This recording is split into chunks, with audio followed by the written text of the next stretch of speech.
The Graphic Histories Podcast. I got bitten by a radioactive bug. I tried an experimental drug. Went up for a stroll on a gamma testing range. I found an enchanted hurricane. I made a serum that made me small. I modified the serum so it would make me tall.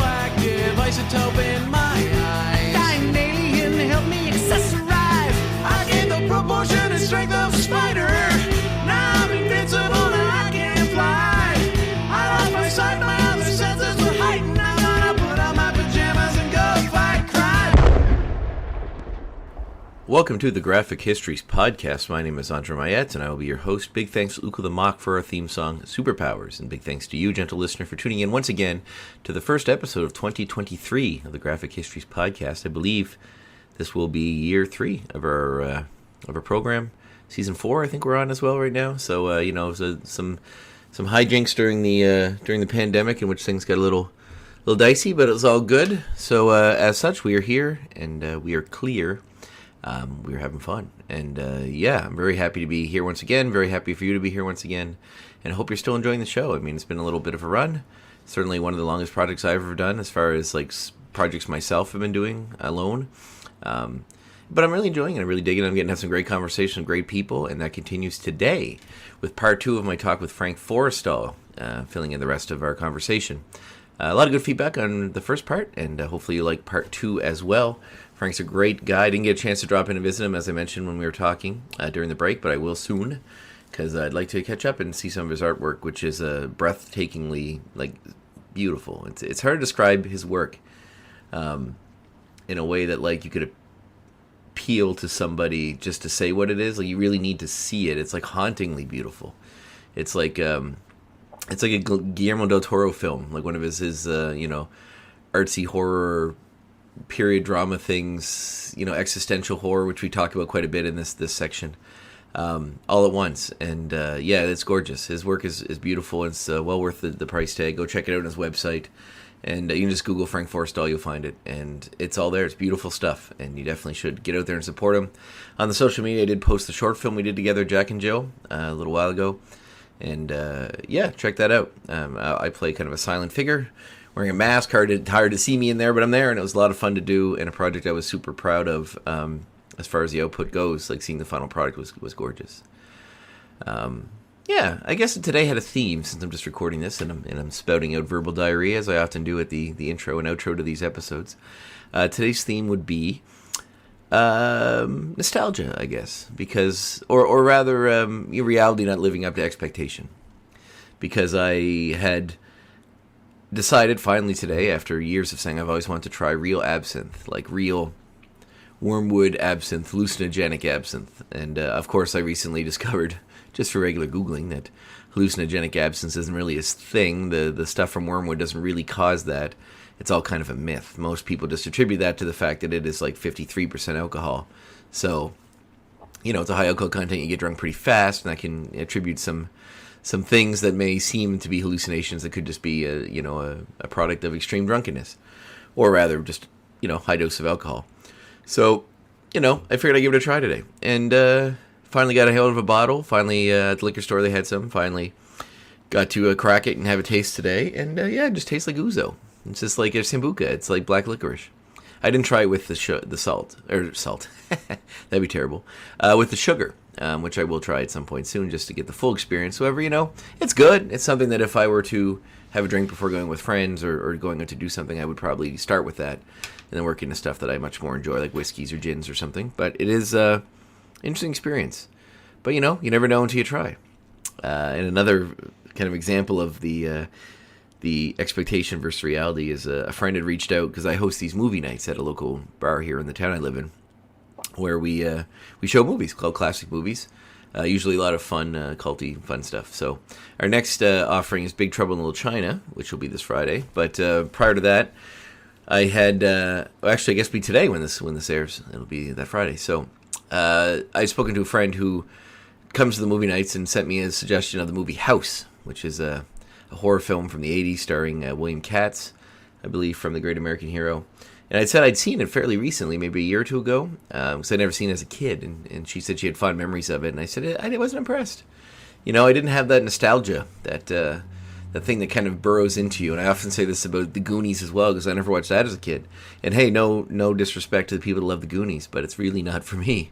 It's not a great movie if you look at it as a movie fan, or at least it's not good in my taste. I mean, that is subjective. However, I didn't have the nostalgia as a kid, so it didn't hit me the way that it hit some people. But that's just them's the breaks. So expectation versus reality. It's important to be realistic, but hey, don't let that stop you from trying new things, because I'm often surprised about how great things are that I've never got a chance to check out yet. So that'll be next in line. But anyway, enough of me spouting. I hope you had a great New Year's. Hope you spent it with friends and family. We had a lot of friends cancel because of sick kids or unavailable babysitters or whatnot. So generally it was pretty low-key. My brother and a couple friends, about 5 or 6 of us. Nothing too exciting, but we had a good time. So I'm thankful for that. But I'm also thankful for you, listener, being here for a whole another year and tuning into another episode. So without much further ado, let's get into today's episode with Frank Forrestall, part 2 of our epic conversation. Enjoy.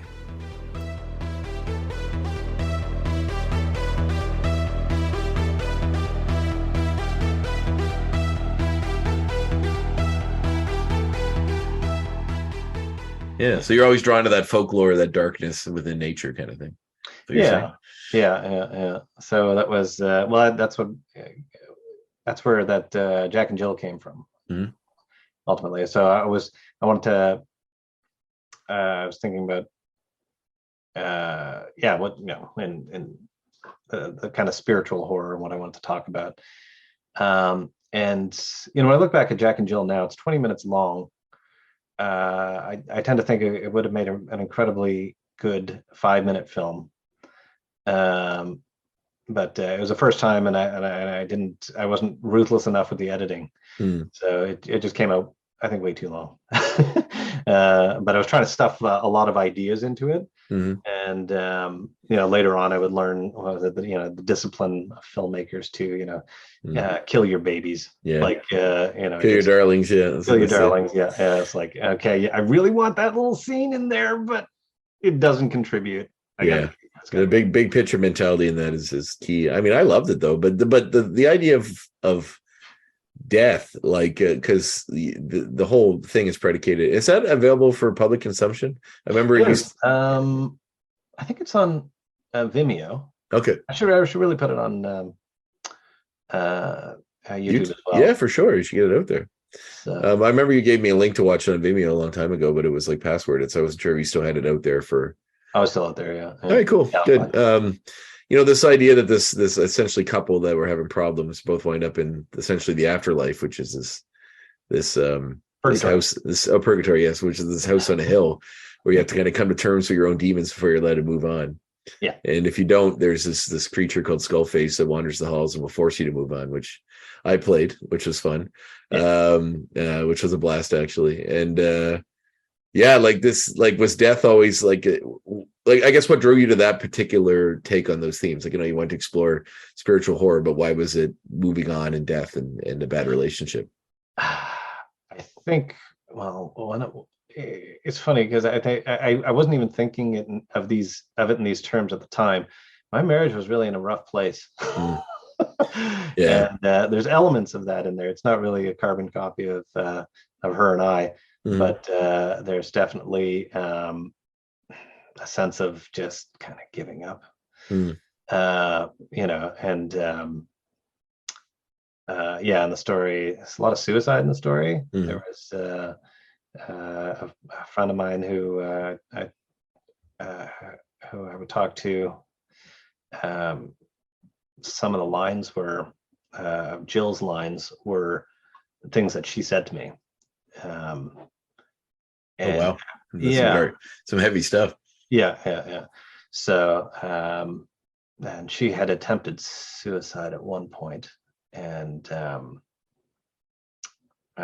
just had these two voices inside of her, and that was part of the impetus of the whole thing.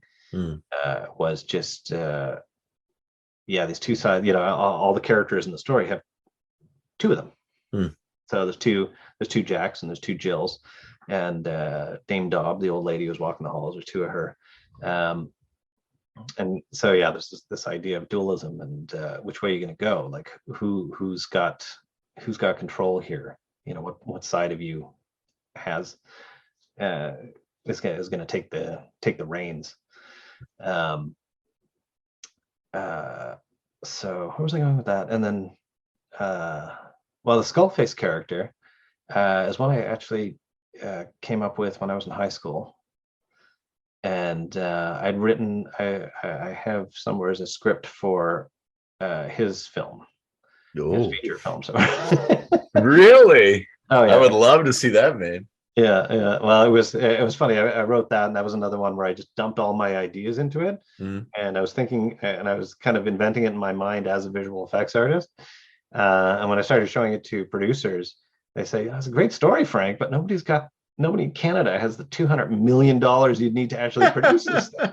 So I'll do the effects myself. Don't worry about it." I kind of feel like it, in my mind, it strikes me as one of these sort of like Don Coscarelli, like Phantom Magat, I can't pronounce that word right, Phantomagorasmic, whatever, sort of imagery. That's what I would picture in it. And is that the sort of realm you went with it? That sort of like, what's that movie Coscarelli did, the Phantasm, those sort of movies.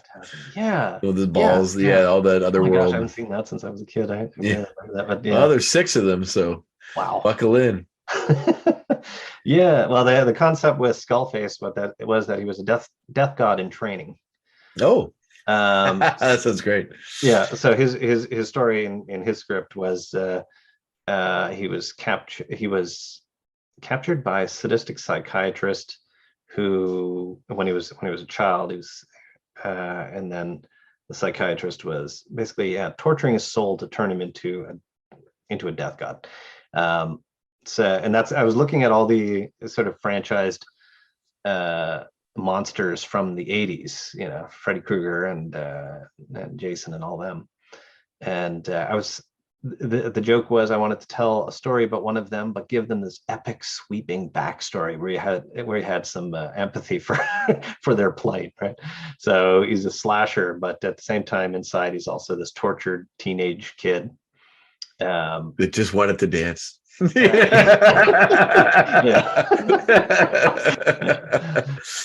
itself. This sounds very cool. I love the idea of a death god in training, like that.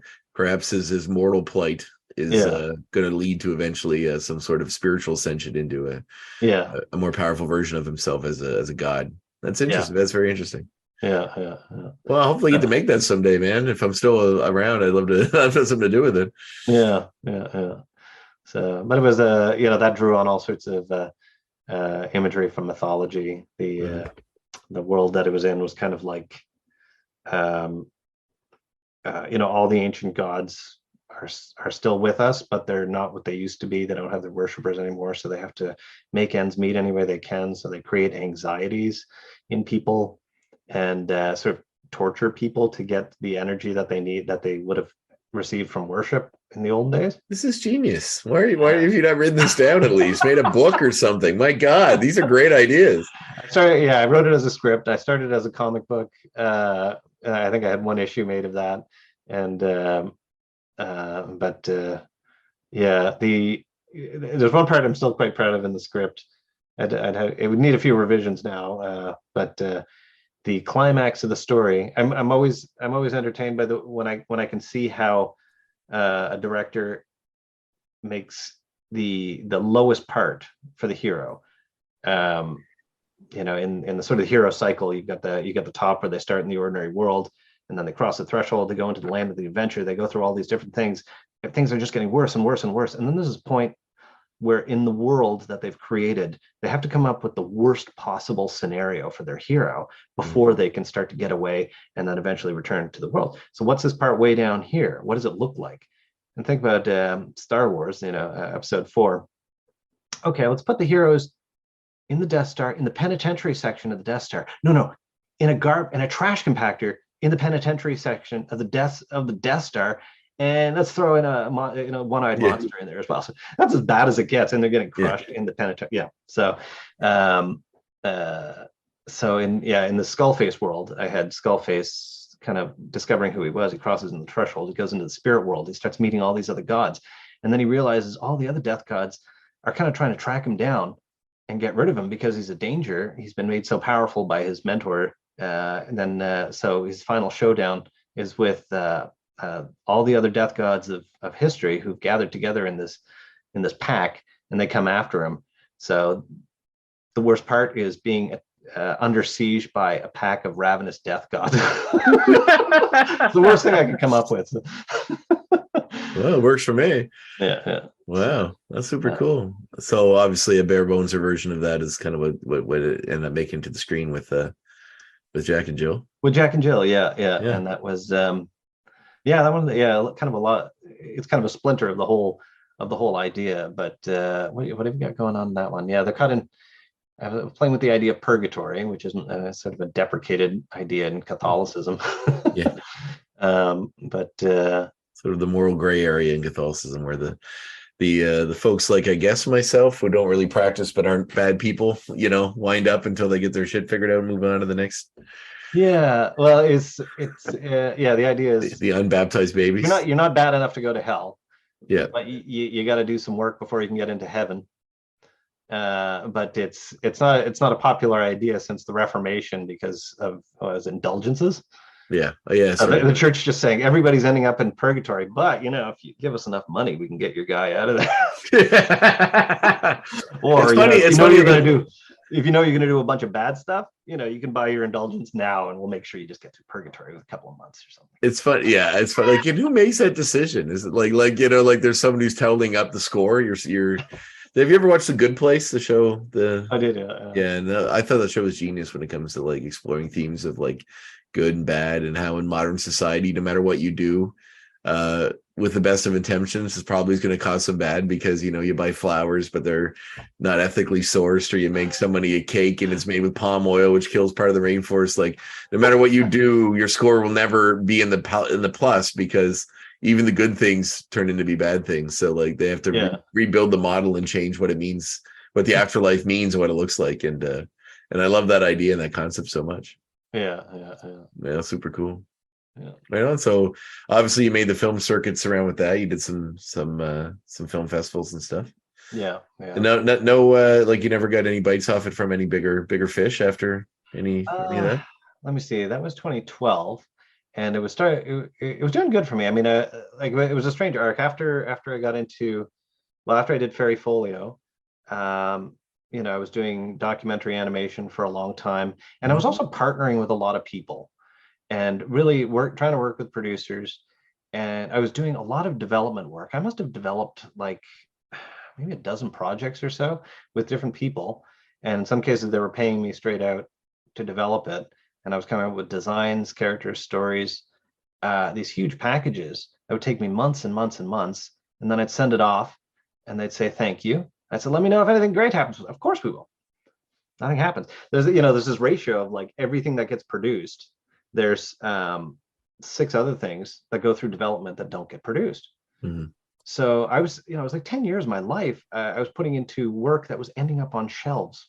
Yeah. And nobody was ever going to see it. And, and then I'd hear, oh, that company just disappeared. Yeah. Oh, that guy's not producing anymore. I was like, so it was like nothing I was doing was getting out there. And in that time, I sort of lost, if you don't keep producing things and directing things, then in the whole Canadian system, you just lose legitimacy. And so if you don't have something in development for 4 or 5 years, that's it. NSFDC does not consider you a producer anymore. The Film Commission doesn't consider you a producer anymore. So if you go to them for funding, you're not a producer. So after 10 years of that, I thought, okay, I got to put something else of mine out there. I can't get financing for anything. So I'd worked on the Moby Dick TV movie that came to town, doing animation for that, and I just made a pile of money off of that and just blew it all on making that film. So, and then it worked. It won some awards, and did the festival circuit for a while. I think it would have done a lot better, like I say, if it was 5 minutes instead of 20 minutes. So many people, I think, turned it down because it was too long. But in spite of that, it still got around, and I was back on the map as a producer. And so 2015 was really when, all that good stuff started kicking in, and then they cut the tax credit. Yeah. Oh man, wow. Back to square one. Yeah. Yeah, for those the uninitiated, that's the liberal government here changed the tax credit to make it a lot less incentive, to remove a lot of the incentive that made American companies come here to film because they would save money. So because of that, a lot of the work here dried up. As an actor here in the union, I certainly saw a steep decline in stuff that was available. It has seemingly come back. It's bounced back now because I think they made some changes to it, but the government would not admit that they made a mistake at the time for a long time, because they didn't want to admit anything like that. Why would the government want to admit they made a mistake? But there were protests. There's a whole thing going on, but it really dried up the work here for a very long time. Yeah, and it's one of those things with the just the Canadian film industry in general is so tied to that money that comes from those sources that just the wind blows in a different direction in politics, and there goes an industry. So it's it's something we do to ourselves, I think. And I also, I hate to say it, I don't see. I never really felt that I wasn't really watching the most creative people rise up in that system. And that was something else I found. You could write the best script in the world, but if you didn't have the right track record as a producer, then it wasn't going to get made, right? No matter who liked it. But if you were somebody who could cross all your T's and dot your I's just right, I would see the people who did the best were usually had an accounting background, not a film school background. Yeah.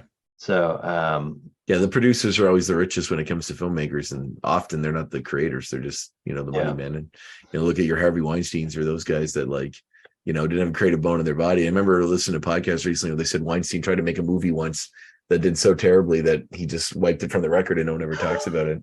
So he would try to change all these people's movies that he was making because he didn't like something they were doing in the movie, because he styled himself as a filmmaker that so this is his way to be a filmmaker, was to ruin other people's dreams and profit off it. So and like I say, in Canada it's all connected to government money. Yes. Yeah. So there's always going to be some sort of government oversight or interference. I remember early in my career, the conversation was that you had to have X amount of Canadian content on it, even like what's appearing on screen or something like that. They still do that for like radio and TV and all that stuff. Oh yeah. I imagine they do. But I mean, to actually look at something in Canada, and it's like, you know what, Gladiator was made all by American people. There's no Italians in the movie, right? Extras or anything. It's not a movie about Italy or anything like that, but they're all talking English in the movie and stuff. But this is definitely an American movie, although it was Ridley Scott's British, but it was definitely a studio kind of thing. But it's like, okay, Hollywood gets to talk, tell a story anywhere in the world, but if you're a Canadian filmmaker, you got to tell a story that's happening in Canada. That's fair. That's very fair. And most of the Canadian artists, they go just that break a part of that is because they go to the States and get to go do stuff like that. Look at Denis I never pronounced his name right. Villeneuve. Yeah. Doing Dune now and Blade Runner and all these Enemy and all these genius movies.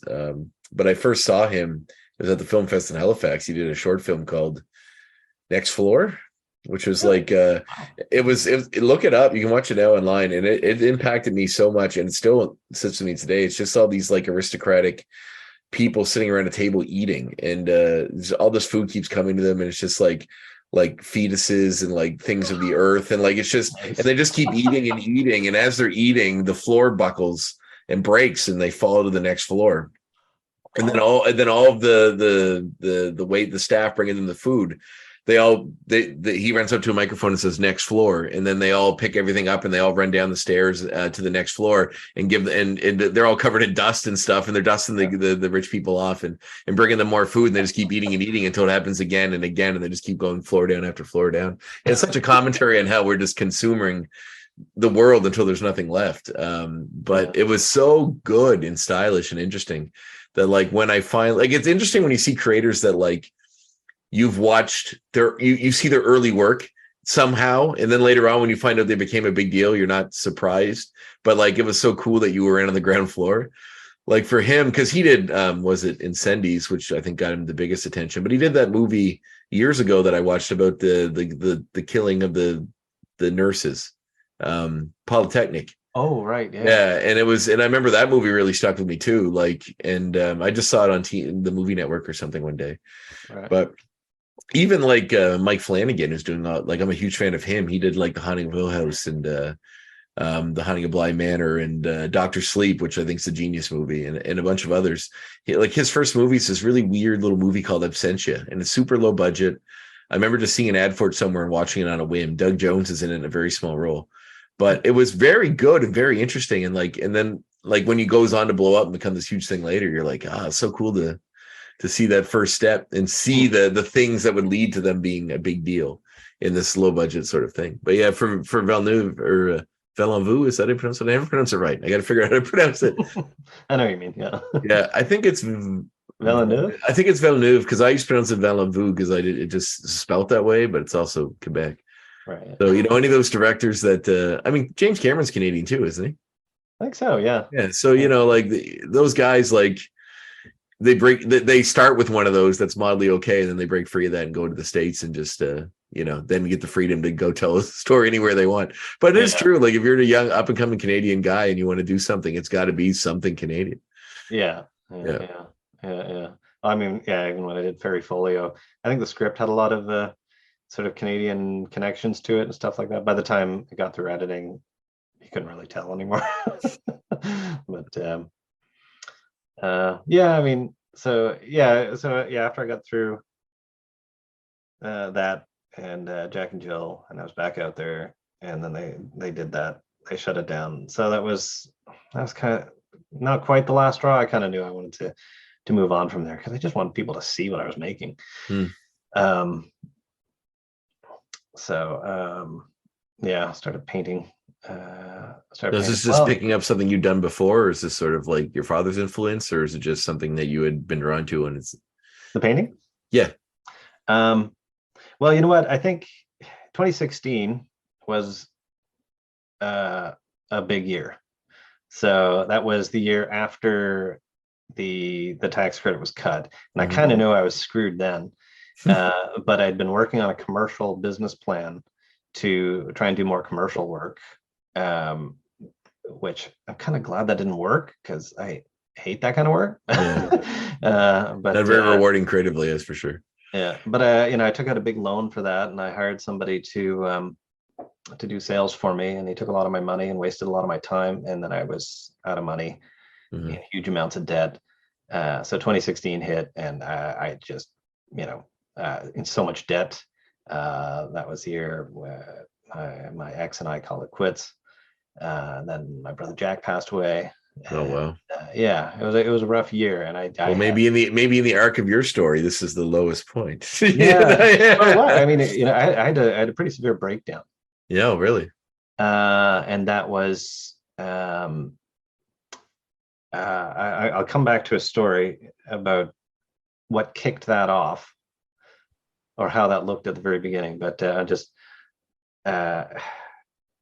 what followed from there was I couldn't do the work that I had been doing up to that point.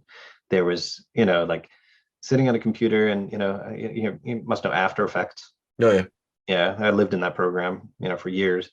Something about, you click a menu, you want a tool, you click a menu, you go down here, there's the tool, click, use that tool, right?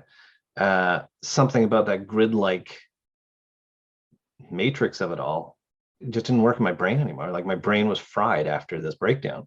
So I'd go click, where's that tool? I don't know where it is. And I'd just kind of hover there, and I'd go down. Okay, is it over here? No, it's over here. I can't find it. Oh, here's the tool. What do I need this tool for? So, it was like my brain was just so scrambled, I couldn't function and do that anymore. And sorry to pause. Can you just pause 1 sec? I'll be right back. I think hear. I'll be right back. Just one. All right. Sorry about that. Okay. I think I heard my cats fighting. They And I just want to break it up before there's blood. Oh yeah. So yeah, they generally get along fairly well, but every once in a while there's a little Mine do that too, right? It's weird. You They think get if you're squirrely like, this time of year. yeah, you think if you're the only creature in your own home, that like say you couldn't leave and you're just trapped in this place with something that looks like you get along pretty well with them, you assume, right? Like, Yeah. yeah. Anyway, sorry. So you're having trouble with we're talking about you're losing the tools. Yeah. And I mean, that was I just realized, I took a few jobs around then, and then I realized I couldn't take people's money for what I was doing for them. Um, so it was just really, it became 10 times more stressful in that period. But the story I wanted to go back to, this is something that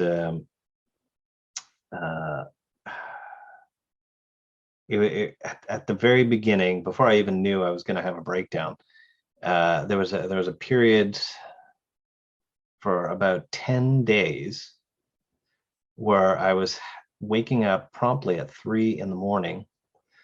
and getting the feeling like there were things standing around the bed. This is good horror movie stuff, by the way. So I hope you wrote this down. Yeah. I'll never forget it. It was such a strange time.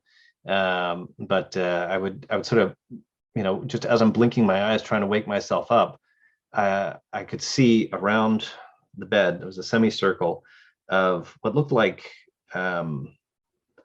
dark trees, like pine trees or something like that, kind of shadowy pine trees with blue eyes.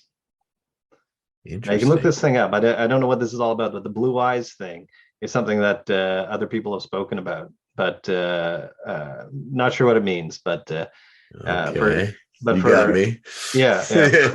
So for about a week, 10 days or something, I would wake up and these trees are kind of looming over my bed, and I'd have to like shake myself. And as soon as I was fully awake, they were gone. And then night after night, at first they were looming right over me, but night after night, they kind of got a little bit smaller each night. And, it's hard to get back to sleep after something like that. But yeah, they would get smaller. And then I had this sense that they had names that I couldn't pronounce. And they weren't really names, but they were kind of, what might you say, like aspects, that they were aspects of something. Like they represent, each of them held something that they represented in my life. And I can't really put much more onto it than that, but and by the last night, by the 10th night, they had gotten small, and they were shuffled off, and they were kind of hiding in places around my room. So like behind dressers and behind furniture and things like that. Like they were peeking out. And then they weren't trees anymore. They were more like emaciated children. Yeah, it was bizarre, but that was and that was kind of the last time I saw them, and it was never like I got a good look at them or anything, but it was an impression that I got, like in the periphery of your psyche. Yeah. Interesting. So, but that was like there was an epiphany there that I was like, wow, like this is, they felt so real. This is the origin of myths. Like I've just had this sort of mythological, like a mythical moment. So all of this stuff that I had found so interesting, from everything we've been talking about, like this spiritual horror and J.R.R. Tolkien and everything like that, it suddenly made sense in a completely different way. And it's as though the way I'd been approaching it my whole life up to that point was backward. And where I'm saying, ooh, here's a cool idea that I'd like to build from the ground up. It's like, no, I got to find a way to back into it. Like it's already there. It's something, and it's already there. And I want to find a way to grab it. And with my brain kind of turned to goo after that, so stressed out, like I couldn't. I like so you just knew it was there, but you couldn't find a way to access it. Yeah, and I couldn't really do anything else, because even when I would draw, I would approach it from a technical perspective first. So things like you must know Bern Hogarth. Mhm. Bern Hogarth, yeah. So he does really technical kind of figure drawing stuff, and you constructive figure drawing, right? Yeah, a lot of perspective. Yeah. So the idea of just like looking at objects and examining them for their basic geometric shape, and then building it. So you're modeling when you draw in the Bern Hogarth style, and that's all the comic book artists work that way. Yeah, I think I have a bunch of his figure drawing books, right. Yeah. or at least I have one or two of them hanging around somewhere, I think. Yeah. So it was in that state. I couldn't even think logically like that anymore to model what I wanted to draw, because it was just so frustrating, and it kind of hurt my brain in this weird way. It's just as frustrating as trying to use the software I couldn't use anymore. And so I would scribble, like back to some sort of child drawing, like Find those coloring books. Yeah. Well, just the blank paper there. So I found this way. I would sit. I was still trying to work. I was still trying to do these things. I ended up getting a job at a studio for a little while, and I was lucky. I got a job that was really easy, and that I could show up at 10:30 and leave at 5, and everything was fine. But I go to a cafe in the morning and sit like 8 in the morning until I had to walk in the door, and I would sit with a sketchbook, and I just kind of unfocus my eyes, and I would drag the pen around on the paper, and then every once in a while I'd look at what I was doing, and if there was something there, then I would start to do the cross hatching technique, and extract what I thought I saw there. So it's kind of an ink blot approach, like a Rorschach blot. Yeah, it's like a reverse negative space kind of. Yeah, like clipping something out of it instead of putting it into it. Yeah, and the surrealists kind of use tools like that to come up with their stuff. The collage, the randomness of collages, and are you not referring to yourself as surrealist when it comes to your artwork? Well, I before that I would have said fantasy or dark fantasy. That's what I was doing. But yeah, when I crossed over and started doing this kind of stuff that you're seeing behind me. Yeah, I love that one right behind you. The face in the wall is beautiful. Oh, this one here? Yeah. Ozymandias. Yeah. Oh, of course. Yeah. Inspired by. Not really. Yeah. But it was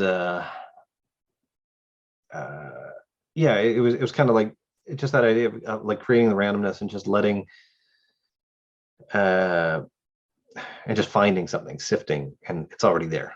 You know what I mean? And I'm just kind of giving it shape.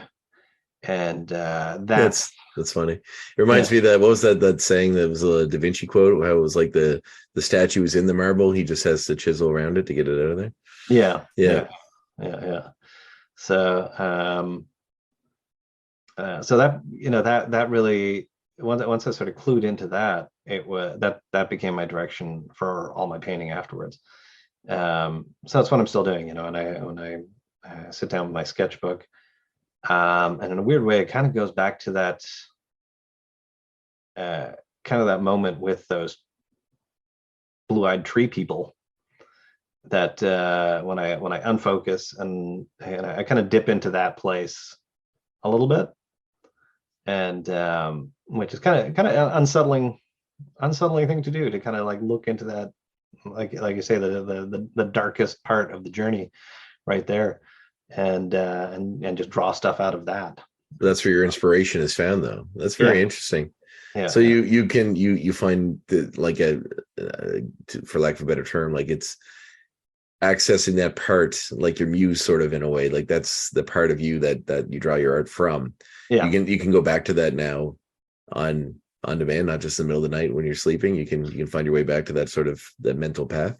Yeah. And it's very cathartic to do it too. Like, I found when I was doing especially the cross hatching parts. So I'd come up, I'd sort of see that image, and as soon as I saw the image and I was trying to extract, then I could focus, just like I did in the old days before the breakdown. So, it primed me to actually go into the job I had at the time, so I could actually focus on my work there. And if I didn't have that little ritual to do beforehand, I'd probably make a mess whatever I was doing on the page. So so it really getting into the painting was kind of necessary in many ways, very cathartic. Wow. Kind of led you out of that dark place.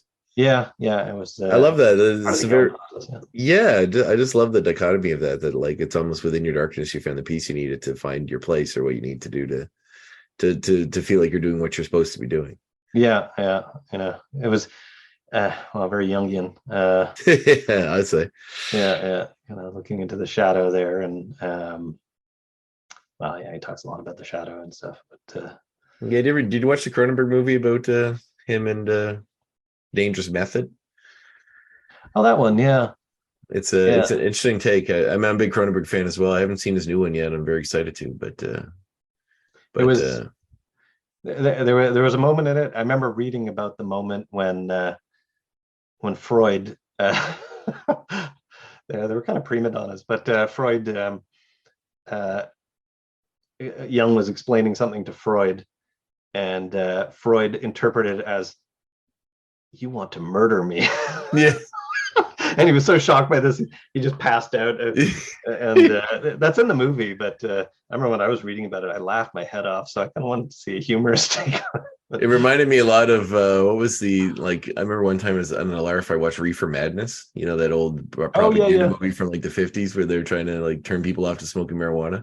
I'm grazing for grass. And there's all these people just driving over old people in the street because they're high, and there's this one guy there's like they just breeze through a red light, and there's an old guy doing crosswalk they clip and take out, and there's of course like the two preppy kids that are the obviously gonna white collar future lined out for them, and they smoke weed and it all goes off the rails. But there's one point where he's just sitting there and there's like a knock at the door after he smoked weed, and he opens the door, there's a guy there, and he's like, "Hey Bill, how's it going?" And he's just looking at him, he's all tweaked out, he's like, "I know why you're here to kill me." And the guy's like, no Bill, I'm just here to like see what's going on, how are you doing? And they get a fight and he kills him like he's just like like it's just ridiculous, like to the utmost extreme. Yeah. It's nice to see Freud was a victim to that sort of trap as well. Yeah.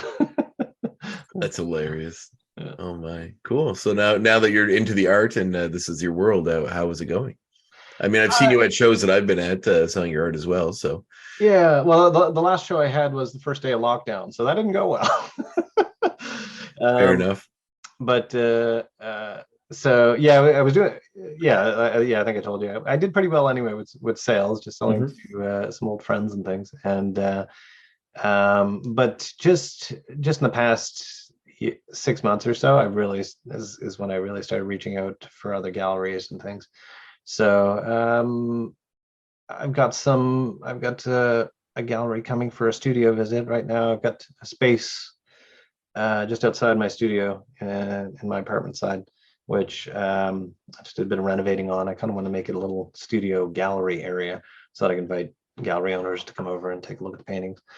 And I have some good things coming up in 2023. Really? Nothing you can talk about, I take? Just there's a gallery out there that's pretty keen. Oh, awesome! Come see my stuff. So yeah, somebody I just connected with online, and I think he came to my show at the Plan B. Oh, really? Yeah. So he came to that show, and at the time, I remember him looking around, and he liked it, but he was like, "Yeah, I think this stuff would freak out my clients a little too much." So, but post COVID, you're like, now they're ready for the darkness. Now they're wide open. I got 10 times more now. My whole place is just filling up with paintings, and I didn't even try through the pandemic to really hustle anything at all. I said no. I was feeling it, like even before pandemic. I was just like, I don't have enough. I haven't really found my voice yet in the paintings. The sketches and the cross hatching, that was one thing that really feels authentically me, but I was still trying to figure things out with the painting. So it was almost a relief when pandemic came along, and they came up, what is it, CRB? Yeah. Yeah, the Serb they called it. So, for years I spent applying for arts grants and stuff. So all it took was a countrywide pandemic, a worldwide pandemic for you to be able to get some money from the government to do art. Yeah, exactly. And it was way more too, man. Yeah, I know. Yeah. hate to profit off of a horrible situation, but at least it gave you the impetus to get things going. Yeah. I feel like as an interviewer, I'd be remiss to not ask you how it feels to be, broaching into the art world with painting when obviously you're kind of in the shadow of your father. Is that something that permeates over your creative process, or is it something that you've just had to accept and move on? Well, you know what? I think film was me wanting to do something that my dad didn't do. Mm-hmm. But it was overall film, being a producer, director, wasn't I don't think ever really properly fit my personality. I'm a lot like my dad. I like to sit and focus and do things, and to be a good producer you really need to be out there and active and shaking things up and networking a lot more than, so I never really got that game. I just never, I didn't get it. So but painting I get, I sit down and all that rebellious spirit that just didn't want to follow my dad, that's gone. That's forget it. that was silly. But now I'm really just grateful for the opportunity to be here, and nobody's going to mistake my stuff for his. Oh no, that's for sure. Yeah, very very stark differing amount of styles there, but it's interesting that perhaps in a desire to not be your dad, or just to have your own voice, that you kind of eschewed maybe finding your own voice in the same medium, but just the fact that it was his medium led you into all this other stuff that maybe wasn't the best fit, just because you were afraid that, making that connection. Yeah. And it was funny. Nobody, I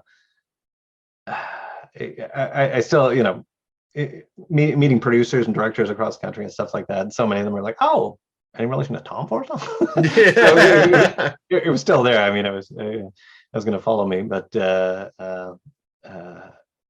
I appreciate it now. I don't. Yeah, and I think there's something to be said. It's not even like, I think some people assume that it's trying to ride on your dad's coattails or to get to some notoriety. But if you think about you as a person, you grew up in this world where your father's such an influence on you, and obviously someone that has given you all this sort of, like the experiences with it. Forget about DNA or all that. Maybe there is something to say about that, but also like the world that's surrounding you growing up is that world. So of course it's going to have a mark on you and be something that maybe you'd want to do as well. And I feel like people are pretty dismissive when sometimes artistic people do something that their dad did as well, and not giving them the chance to just have their own voice and do their own thing. And they can't deny that your thing is your own thing. Like there's no, you're not like, that's no, like you said, night and day. You can't tell the difference or not. You can not mistake one for the other. That's for sure. Yeah. So somebody looked at one of my paintings on a, I think it's this one right here actually. And they noted the way I painted. They noted the way I painted rocks. Mm-hmm. That was so much like the way my dad painted rocks. So little bits are in there. Yeah, that's beautiful. So if I were the people online can find your work at frankforrestall.com. That's one, yeah. Which I will share on there, and probably a bunch of your beautiful artwork, just whatever stuff you have online to kind of focus it. Instagram too. I update Instagram more than anything else. I'll have to put you in touch with my friend Steve sometime. Stephen Frew is his name. Frew Art's his Instagram handle, FREW Art. But he's done, I don't know if you can tell on the wall, there's a mural of myself as Frankenstein. I was in a play not too long ago where I played the creature in Frankenstein. Oh, nice. I directed it here in Truro. It's Nick Deer's script. They did it in England years ago, Ben Cumberbatch and Johnny Lee Miller, and I loved it so much. It was a very literal adaptation of the book. It's the most literal version I've ever seen. Wow. And it was awesome. It was one of my favorite, probably my favorite version of the story I've ever seen. So I always had it in the back of my head that I wanted to do it, and then finally I had the script because I ordered it off of the internet after seeing the performance, and then just one day after, when the pandemic happened, they were showing National Theatre Live performances for free on YouTube. And I went back and watched it again. It's the first time I'd seen it in the theater in Halifax at Park Lane. And the two of them would swap roles. One would be the doctor, one would be the monster, and then the next night they would swap. So I watched the other version, and I was just taken with it the second time. So I just when things started to we start to be able to do theater again, I just looked up the guy and reached out to him and or out to his agent, and then found out that we could do it and get the rights, and we did it. And I'm super proud with how it turned out. But he had done this mural of me, and it's hard to see on the wall there. I'll have to send you a picture of it. He did that one of Charlie Day from It's Always Sunny in Philadelphia as well. But he did this this watercolor kind of mural of me as the creature, which on the wall there. But yeah, he's a great artist as well. And your guys' styles are very different. But I always take a lot of joy in helping creative people connect with one another. Right. Yeah. It's not something that we get to do as often as we'd like. Yeah. Well, we're all into another phase of history now. Artificial intelligence art. Oh God, yeah. I haven't had a real conversation with that about that with somebody before. Another conversation. It's a big one, but I think we've definitely crossed into a new chapter in history. Well, I read something today which I thought was interesting, was that like the AI artists, and I use that term very loosely, are like even accusing each other of stealing each other's prompts and stuff now, which I think is hilarious. It's like you can literally see where artists, like the original artists that they scan the work of and built into their algorithms, like where their signatures are like scraped away. Like you can see it in some of these arts that come out from other pieces. Yeah. I mean, it's kind of horrifying. I hope it doesn't stick around, but it's like trying to tell the sun not to rise when stuff like this comes up. Like you can't really do anything about it. Put that genie back in the bottle. Yeah. No. And you know what? We're already seeing it. I mean, the chatbot one can write code. Mm-hmm. You just ask it for code to do something, and then it'll write that code for you. I think, I thought I'd be safe as an artist for another 10 years or so from all of that, but now it looks like we're the first on the chopping block. But I think it's going to come for every single job out there. And it's like engineering. Of course, a computer is going to be a better engineer than any human. Yeah, architects. It's all. It makes you wonder what the future of being a human will be. Like, what's the point? That's the big interesting question. I'd love to think of the idea that maybe it'll free us all up to do art and do the things and explore the universe and do the big thinking and cure disease and death and become something, move on to the next stage of our development. But I don't know if I have enough faith in human beings to think that's going to happen. Oh, AI, can you design me a perfect governance system for humanity? Sure. Yeah. There it is. But yeah, that's true. Like when those questions are gone, when people are done fighting over that, what would it be? We'll probably just kill each other over religion, which will be that old hat will come back. The people that worship the machine gods will fight with the people that worship the old Christian gods or whatever Muslim gods, and just devolve into some. Actually, I think one of the smartest shows that ever did a commentary in that was South Park, which I think is one of the smartest shows when it comes to social commentary around. It's painted with this, poop jokes and whatnot, but generally that mass, there's always a point and a theme, and it's not always the popular opinion. They'll sometimes take the opposite side of some kind of and I think it's just an experiment in their own right. But they did one about Cartman Goes to the Future. He's trying to get he frees himself, so he wants to wait for the new Nintendo to come out, and he can't wait, so he wants to be frozen until it happens. But then he overshoots the date by a few thousand years or whatever and winds up in the future. And in the future, there's no religion anymore, and it's this highly advanced society, but people still fight over what to call atheism. Like there's a group there's a group called like the atheist the Atheist Alliance, and they're against the Alliance of Atheists or something like that. All the names are very similar, but it's just a matter of just what you call your group is what people. Yeah, it's the big enders versus the little enders, right? Yeah, exactly. Yeah. It's like it doesn't matter. It's stupid, but like humans are just going to find something stupid to kill each other over, and I worry that regardless of whatever technology fixes. That they'll never fix that in us, but maybe Star Trek is the ultimate utopian idea that we're gonna figure it all out and and everything will be okay. I'd like to think that, but there's a big part of me, a much bigger part that doesn't think that's possible. So, well, I don't know. I mean, statistically, we're in the most peaceful era humanity has ever known. That's fair, but people don't put that in perspective. Yeah. We also just hit 8 billion people on the planet, so there's that problem too. Yeah. And then what was it? Well, less people in poverty today than ever in history. Yeah. So there's it's hard to know where it's going to go, and like I'm just, when I started seeing this AI stuff, I tinkered with it for a bit, and then I was like, oh well, yeah, it's got 7 fingers on that hand. Mm-hmm. Oh, it's going to figure that out. Yeah, no, these are like the first.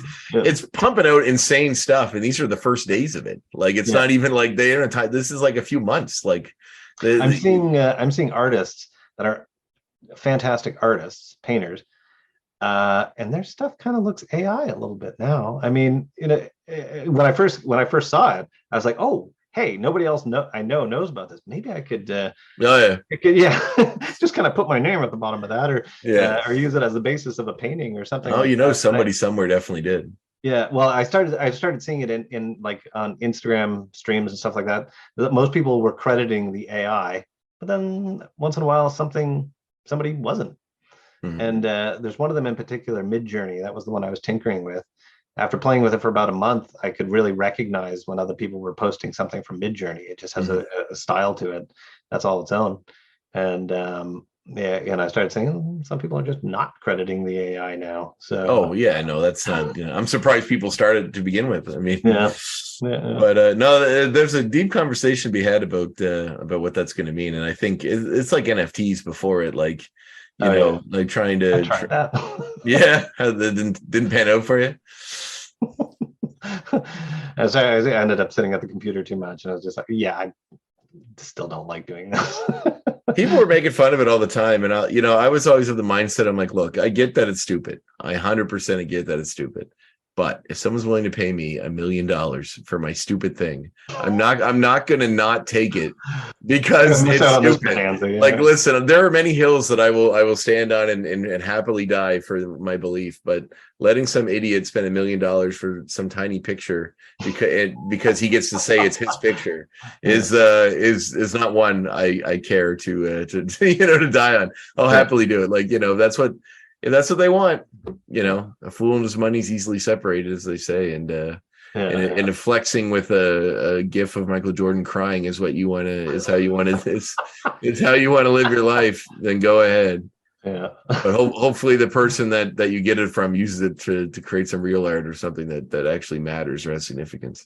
Yeah. There was a few ideas I liked in it. There was the idea of the smart contracts. And I think there's a future to that. Blockchain thing to keep track of the art. Yeah. Well, I mean, what was it? In France, they have a law that says anytime you resell an artist's work, that the artist is entitled to a percentage of it. I think it might be 5% of the profit that you make from it. So that's a good idea. Yeah. So, but the onus is then on the artist to find out about that deal, track him down, get a lawyer to squeeze the money out of the people involved. So, but with it's like film. It's the same as film. If they re-show the film you're in years later, you still get money from that.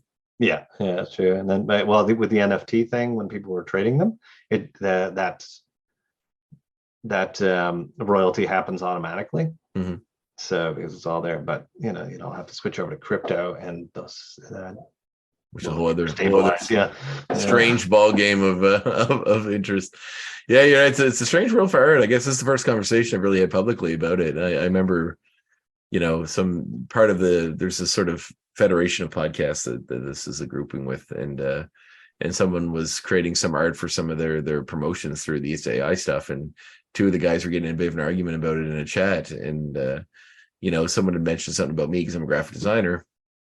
And do art in my own right, not painting. I've always been kind of drawn to painting, but never really gave it a try. I think someday in another life, not too far from here, I'll be. I might take a hand at it, but I was like, it's Short's creating art in quotes, but it's every piece of what it's creating is from somebody else. Like it's from something. It's not creating it out. It's not creating in a vacuum. It's taking the art of existing artists and manipulating it into something new based on algorithm. So like, you know, it's gotta have that supply somewhere, I guess. Yeah, exactly. It's not actually creating something of it. Like, it's not looking within its own self and pulling out a new idea. It's just chewing up a bunch of existing ones in this algorithm and rearranging them in a new way. So it's not, you know, there's the creativity is gone from it because it's just, I mean, sure, it's beautiful. But to me, the strength of something comes with the work sometimes, I guess, you know, like the amount of work that goes into a beautiful painting makes it what it is. Yeah. And to look at a, you know, computer generated thing that cranks it out in seconds, it's like, it's not, I guess it loses its humanity. And to me, art is deeply human. It's like the one thing, I mean, there's a lot of things humans do that animals don't. You know, but to be able to create something that you could put out there in the head that your other members of your species can look at and can instill something within them, like that's uniquely human, and that's one of the best things we're capable of, I think. Yeah. So, you're kind of robbing us of that.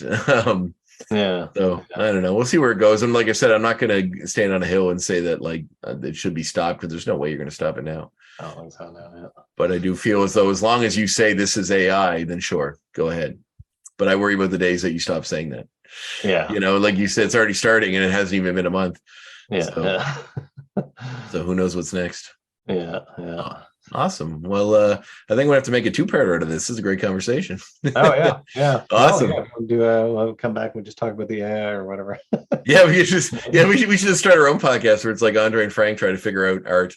Yeah. It's just us saying, what the hell is this now? What the hell is that now? Yeah.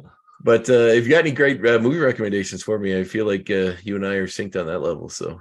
Oh yeah, well, it was the last one that blew me away was the Northman. Oh yeah, I'm a big fan of him as well. Speaking of folk horror, you know, The Lighthouse and The Witch both would fall in that category for sure. Absolutely, yeah, that elevated or spiritual horror stuff. Yeah, there's a beautiful box set that came out a little while ago from, I want to say, Severn Films. I collect Blu-rays, or movies, physical copies of movies, which I know is an antiquated idea, but it's, to me, it's like, because I collect records as well, it's like holding a physical thing, and sometimes in this beautiful case, and you get all this extra stuff that comes with it, features and things. It's just really cool to go through that for the movies you really like. But they put out this beautiful box set called All These Haunts Be Ours or something like that, and it's got like a 4-hour documentary about folk horror films. Oh wow! And then it has like 20 folk horror films that like are like exemplary in their genre, but never had massive mainstream success. So you won't see like The Wicker Man in there or Midsommar or one of those. But there are some, like, there's like a weird obscure Canadian one with Graham Greene in it called Clear Cut, I think, and then there's like Ben Wheat.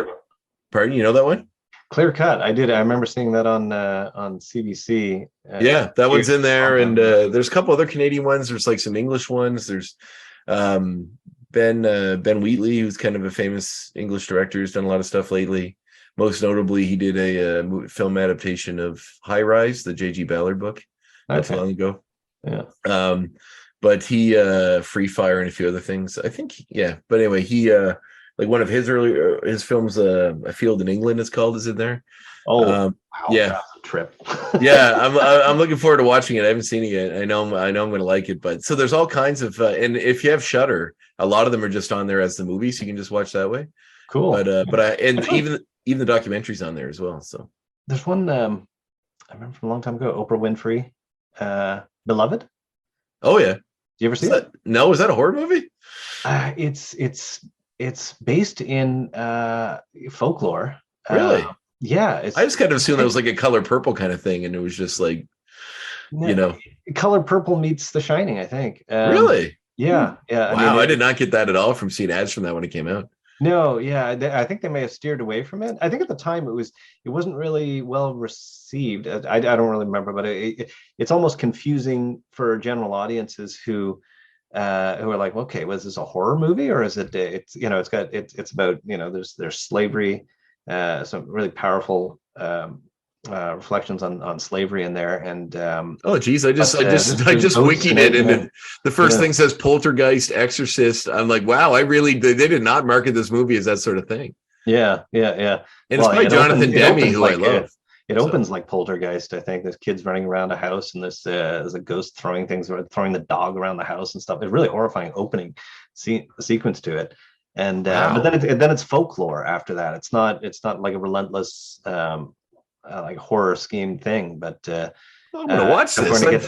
It's really interesting. This movie was never represented this way to me. This is amazing. And it's by Jonathan Demme, who I'm a big fan of him. I mean, I think Silence of the Lambs is one of the best horror films, I will call it, ever made. So yeah. Wow. Okay, that's amazing. Yeah, definitely check out it. Yeah, well, if you got Shudder, check out some of those. But hell, maybe I'll just bring the box set with me. It's always I always wouldn't mind watching. Or if you're ever in Toronto and you want to hang out, I'm always down for that sort of thing. So very cool. Right.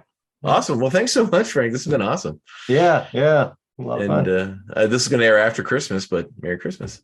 Yeah, you too. Do you celebrate much over the holidays? With your 3 hour, your tree took you 3 hours to find. Yeah, I got that. So I needed that because some of the kids are coming over tomorrow for a tree trimming with granddad. Oh, beautiful, cool. That sounds lovely. All right, well, I'll drop you a line when I'm in Halifax, and we'll definitely hook up. Sounds great. Perfect. Thanks, Frank. All right, you too. Bye bye. Bye.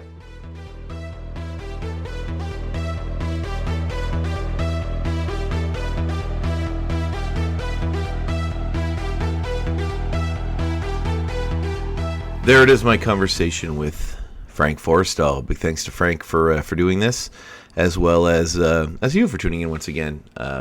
Very much happy to be here. Very glad that people are enjoying it, and we have a whole another year of great stuff lined up. In fact, I am excited to. Frank actually has a direct line to our next guest, who will be David Cullen, who is an artist, writer who worked for Marvel Comics back in the day, did some Marvel one-shots, and What If. Some backup stories in What If comics, including one I'd posted as a joke on social media a while ago, which was the What If Keith Richards had led the Fantastic Four instead of Reed Richards. And it was written by David Cullen. When I posted this, I didn't really think about the writer or know anything about him. Frank had reached out and said, hey, I know him. I play games with him. He lives in Halifax. And, of course, I reached out and made the connection, and happy to have him on the show. So he'll be on in 2 weeks' time. But of course, it led me to remember Frank and get him on the show as well. And I must say, I'm really glad I did, because Frank really is. This conversation is one of my all-time favorites, and I know I love them all. Seriously, I really do. I enjoy every conversation I have in this show.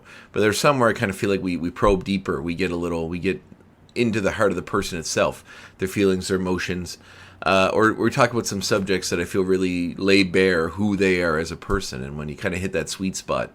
I felt like I did it with David Cutler as well. You really get to know the person, which is kind of the core of why I want to do this. So with Frank, I feel like we've hit that really well. So this is definitely one of my favorite conversations as well.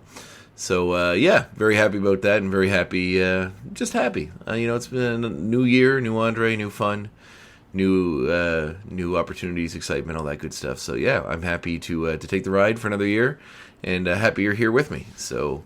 Be sure to tune in 2 weeks' time for my talk with David Cullen. But in the meantime, stay safe, stay happy, and have fun. The Graphic Histories Podcast is a proud partner of the United Federation of Podcasts.